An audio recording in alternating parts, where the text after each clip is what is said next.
Hey guys, I hope you're having a wonderful evening. Today I'm going to be answering this question. Why is it that you use excessive productivity to avoid feeling your internal emptiness? This is actually a very common experience for men. And excessive productivity here is not actually a bad thing. And it's actually very good. Also, me, I do a lot of excessive productivity, like in terms of I use Pomodoro to track my time. I use a Google spreadsheet to track my each and every minute and tasks. I may do some journaling here and there to really see where I'm headed. I may use a ClickUp, let's say, to follow up on my projects. Like I just have these tools that help me become more productive. Yes, I'm also check my dads, do all those things. And actually, it's a very, very good thing. Like I would encourage every man to kind of have those productivity hacks or just things to help them become more productive at what they do or in their craft. But when is this productivity when does this productivity become excessive or get to the point where it's unhealthy, like, or chronic? This is where, like, you track every minute. You are so obsessed with productivity. You are obsessed with the checking your heart rate. You are obsessed with the getting the best nutrition for your so that you can achieve some goals. You're obsessed with this biohacking your mind for optimum, I don't know, optimum performance. Like you're just so much into productivity, the point where the productivity itself becomes work. Like for you to accomplish a task which normally other people may take 1 hour, you may spend 3 hours working on productivity hacks without even doing the actual task. How is that related to avoidance of feeling your internal emptiness? So the thing is, excessive productivity is geared towards the outcome. Like when you are so much into productivity hacks, it simply means that you are obsessed with the result, or you are obsessed with getting high performance, or you are obsessed with performing high performance. This is because, like, when you perform really well at something, you get that high, or you get that buzz, or that exuberant feeling of, like, yes, this is it. I've accomplished this project. I've not slept for 48 hours and I've accomplished this project. Yes, it may really feel so nice and so amazing to really, like, say, spend full all-nighters trying to finish that project, or finish that project which has been bothering you for a very long time. I know that feeling. It's really, really amazing. But now, when that is the only thing you are looking for, or when that's the only thing you are chasing, it simply means that these other things in life, these small things, the small talk, the connections, the boring phases, they are not giving you a pleasant feeling. Like they are not really giving you, like, pleasant sensations, or those moments actually are uncomfortable. Actually, if you want to see, or if you want to look at your life from the aspect of either if your productivity is good for you, or you're using it as a coping mechanism, is the moments when you're not productive, like those silent, boring moments. What happens? You will realize that if your productivity is just a part of a tool to help you optimize your work or optimize your performance in whatever pursuit you are engaging in as a man, you'll realize that if you're just healthy and taking care of other areas in your life, like really your relationships, your finances, your health, you'll in this boredom, you'll not be feeling much uncomfortable. You'll be feeling just comfortable. You will be okay. You'll be okay without your phone, okay without checking out or doing something else or zoning out, just being okay, being yourself.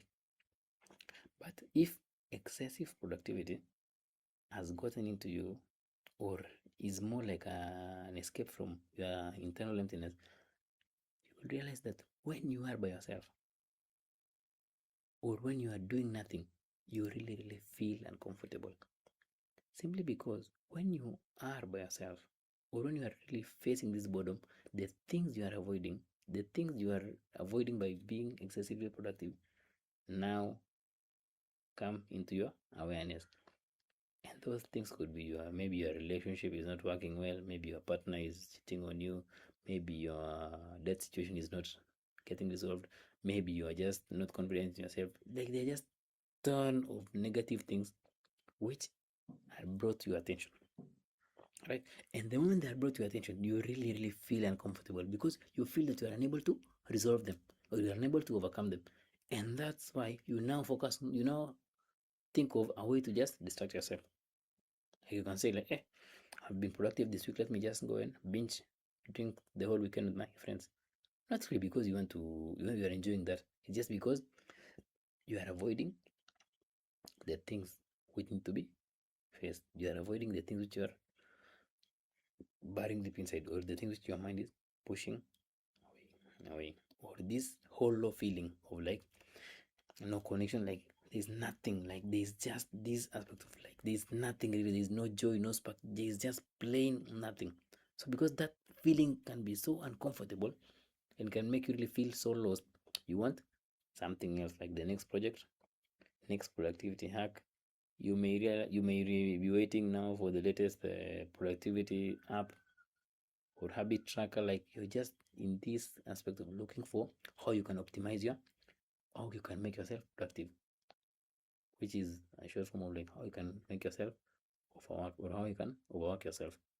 Yes, you're supposed to rest, but instead of resting, you are thinking of how you're supposed to optimize your performance.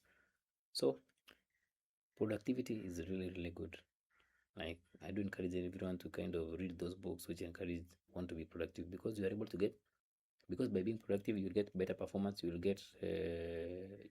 be much closer to your goals or fulfilling what you want to fulfill in life, and you'll get also free time to do whatever you want. But now use the productivity so that it can help you find the time for yourself, or use these productivity tools consciously, not in a way that becomes addictive or becomes like an escape from dealing with your inner emptiness. So deal with your stuff, your inner emptiness, be productive, achieve whatever goal you want to achieve, or pursue whatever passion you want to pursue, but not at the expense of yourself. Because what's the point of you being productive and wanting to achieve all those things when you yourself, you're not present, or you're not taking care of yourself? It's actually a very, very thin line. And that's where most men are. We pursue all these things, like we get busy, we overwork, we work 3 jobs, we do all these things, we save. But when you just look in that mirror, you just look at that distance between you and yourself, you realize that it's really, really far. Like you've never really sat down and just thought about yourself. You're probably, let's say, being productive because of your kids or your wife or your girlfriends or your other friends, or because you want to impress someone, you impress your family. But you realize that you're not actually doing this productivity for yourself. You're doing it for someone else. It may be for yourself, but it's a self which is a future self, not the present self. Like the present self may not be benefiting from your productivity. They may be eating unhealthily, not working out, not taking care of their health, and that's what matters, you. So if you are overly productive or really, really into productivity, take yourself back to you.